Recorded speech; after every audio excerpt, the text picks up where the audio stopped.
무슨 일이 일어날지 모르는 야생. 오늘도 많은 생명들이 태어나고 그에 따라 많은 생명들이 죽어가기도 합니다. 그런데 천적이나 노화로 인한 자연스러운 죽음이 아닌 조금은 어이없거나 특이한 사유로 죽는 동물들도 있는데요. 오늘은 어이가 없거나 특이한 이유로 죽는 동물에 대해서 알아보겠습니다. 첫 번째, 코뿔소. 코뿔소는 야생에서 천적이 별로 없기로 이름난 동물입니다. 그 이유에는 큰 덩치도 한몫하고 있고 사람들이 타고 다니는 트럭 정도는 박치기 한 번으로 뒤집어 버릴 수 있을 정도로 힘도 세서 밀렵을 하는 사람들을 빼고 야생에선 천적이 거의 없다시피 합니다. 이런 코뿔소가 어이없게 죽는 경우가 있으니 바로 초식동물 코끼리의 공격 때문입니다. 코뿔소와 코끼리는 분포하는 환경이 비슷합니다. 때문에 꽤 빈번하게 마주치기도 하고요.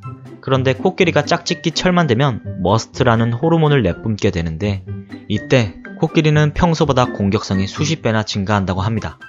이러한 이유로 코끼리는 코뿔소가 눈에 띄면 이유 없이 패고 봅니다. 심지어 공격은 한두 번에 그치는 것이 아니고 상대방이 죽을 때까지 폭력을 가합니다. 실제로 남아프리카에서 1991년부터 2001년까지 10년간 아프리카 코끼리가 58마리의 코뿔소를 공격해 죽인 기록도 있고 남아프리카의 다른 국립공원에서도 약 50마리의 코뿔소가 코끼리에게 공격당해 죽은 적이 있다고 합니다. 앞에 나열한 사건 이외에도 코뿔소가 코끼리에 의해 목숨을 잃는 일은 꽤 빈번하게 일어납니다. 또 이런 공격과는 별개로 코끼리가 짝짓기 시즌 때 암컷 코끼리가 아닌 코뿔소의 등에 올랐다 짝짓기를 시도해 코뿔소가 그 무게를 이기지 못하고 척추가 부러져 죽는 사고도 꽤 있다고 하네요. 두 번째, 라텔.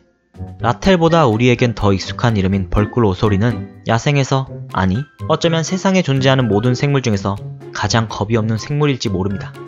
물불 가리지 않고 보이는 모든 것을 공격하고 맞서는 동물입니다. 벌에게 쏘이는 것을 무시하고 벌집을 먹는가 하면 독사에게 중독이 되면서도 잡아먹는 거의 깡패 같은 녀석입니다. 이런 겁없는 라텔은 상실해버린 겁 때문에 어이없는 죽음을 자초하기도 하는 상식 밖의 동물이기도 한데요. 바로 사자나 표범, 호랑이 같은 자신보다 덩치가 훨씬 큰 녀석들이 싸움을 걸어와도 도망치지 않고 싸우다가 죽는 경우가 많다고 합니다. 그런데 죽는 건 죽는 건데 이 녀석들이 얼마나 또 독종인지 절대 곱게 죽지는 않는다고 하네요. 꼭 죽기 전에 상대방을 어떻게든 공격합니다. 주로 상대방의 가장 취약해 보이는 부분을 공격하는데 천적에 비해 덩치가 작은 오소리는 큰 맹수들의 아랫부분을 공략하는 경우가 많습니다. 이러한 모습을 단적으로 보여주는 예로 남아프리카 한 국립공원에서 자신보다 덩치가 몇 배나 큰 버팔로와 싸우다가 버팔로의 생식기를 물어뜯은 엽기적인 사건이 있었습니다. 하필 중요한 그곳을 물어뜯긴 버팔로는 과다출혈로 세상을 떠났다고 하니 얼마나 지독한 녀석인지 알 수 있는 대목입니다. 세 번째, 조류. 조류는 여러가지 이유로 어이없게 죽는 경우가 많습니다. 크게 두 가지가 있는데 하나는 풍선. 사람들이 축제가 있을 때마다 날리는 풍선을 먹이로 착각해 먹고 소화를 시키지 못해 죽거나 또 풍선의 잔해에 다리나 날개가 엉겨 이를 풀지 못해서 괴사해 죽는 경우가 많다고 합니다. 풍선의 경우 단순히 조류만의 문제가 아닌 어류들 또한 피해가 상당해 최근에는 미국이나 영국에서는 풍선 날리기가 금지되어 있다고 하는데요. 아직도 우리나라에선 최근에 풍선 날리는 행사가 70여 차례 정도 열리는 등 조금은 아쉬운 모습을 보여주고 있습니다. 두 번째는 유리. 사람들의 눈과 달리 빨리 날아다니는 조류에게 투명한 유리 건축물은 잘 안 보이기 마련입니다. 때문에 새들이 빠른 속도로 날아가다 유리에 부딪혀 사망하는 경우가 매우 많다고 합니다. 미국에서는 연간 약 10억 마리, 우리나라에서도 연간 1000만 마리, 그러니까 대충 하루에 3만 마리가 유리에 부딪혀 목숨을 잃어가고 있습니다. 갈수록 이런 사례는 많아지고 있다고 하는데요. 세상이 발전하는 만큼 건물도 높아지고 최근에는 통유리 건축물이 많아서 이렇게 목숨을 잃는 조류들의 수가 더 많아졌다고 하니 안타까울 뿐입니다. 네 번째, 꿀벌. 벌은 주로 천적에 의해서 많이 죽는 동물인데요. 최근엔 천적이 아닌 다른 이유로 많이 죽는다고 합니다. 휴대폰이나 컴퓨터의 사용이 늘어남에 따라 전자파가 미치는 지역이 훨씬 많아졌는데 이게 벌에게 아주 악영향을 미쳐 많은 벌이 죽어간다고 합니다. 이유인즉슨 일을 하러 나간 벌이 전자파에 의해 다시 집으로 돌아오지 못하고 실종되는 현상이 지속되고 있다고 합니다. 사실 이러한 상황에 대해 살충제 때문이다, 농약 때문이다 말이 많긴 합니다만 최근에 독일의 한 과학자가 벌과 전자파에 대한 실험을 위해 벌집에 휴대폰을 놔두고 지켜봤는데 전자파에 노출된 벌이 평소보다 20%가량 집을 더 작게 짓고 집을 나갔다 들어오는 시간은 2배가 늘었으며 다시 돌아오지 못하는 경우는 무려 80%에 육박한다는 결과를 내놓아 신빙성이 꽤 높은 주장으로 굳혀지고 있습니다. 미국에선 이미 꿀벌이 이러한 이유 때문에 전에 비해 40에서 45% 정도 줄었다고 합니다. 아인슈타인이 말했죠. 꿀벌이 사라지면 인류가 멸망한다라고. 절대 간과할 수만은 없는 일인 것 같습니다. 5번째, 페어. 물고기의 한 종을 나타내는 페어는 물고기라는 이름이 무색하게 물에서 숨을 쉬지 못해 익사를 하는 경우가 종종 있다고 합니다. 이유는 페어라는 이름에서 알 수 있듯이 아가미로 호흡을 하는 것이 아닌 폐로 호흡을 하기 때문인데요. 물 밖으로 나가서 숨을 쉬어야 하는데 숨을 쉬지 못하고 가끔가다 물에 익사하는 경우가 있다고 합니다.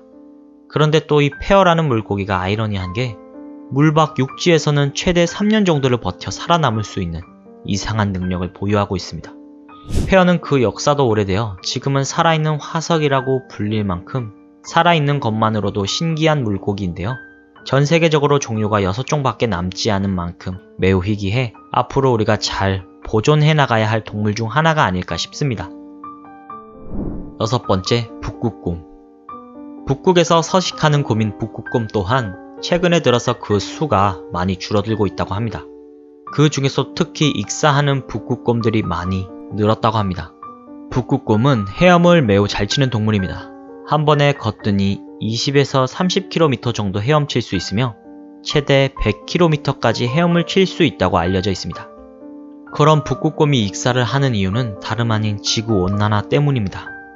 북극곰은 주로 얼음 위로 나와 쉬고 있는 물범을 잡아먹고 사는데 그 사냥을 가장 많이 할 때가 겨울, 즉 빙하가 꽝꽝 얼어붙어 있을 때입니다. 반대로 여름에는 빙하가 많이 녹아 먹을 게 없어져 절식과 단식을 하며 체력 소모를 줄이는 워킹 하이버네이션이라는 기간을 거치는데 지구온난화로 인해 이 기간이 많이 길어졌다고 합니다.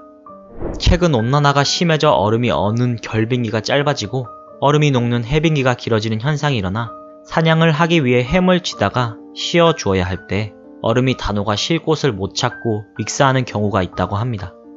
기후의 불안정한 상황이 지속되면서 북극의 생태계 또한 불안정해져 영양실조로 힘들어하는 북극곰도 많다고 하는데요.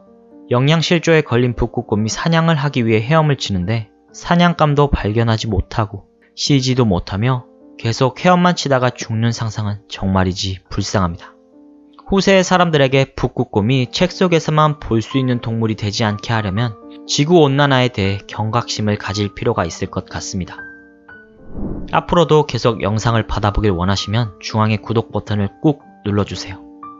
이번 영상은 여기까지입니다. 시청해주셔서 감사합니다.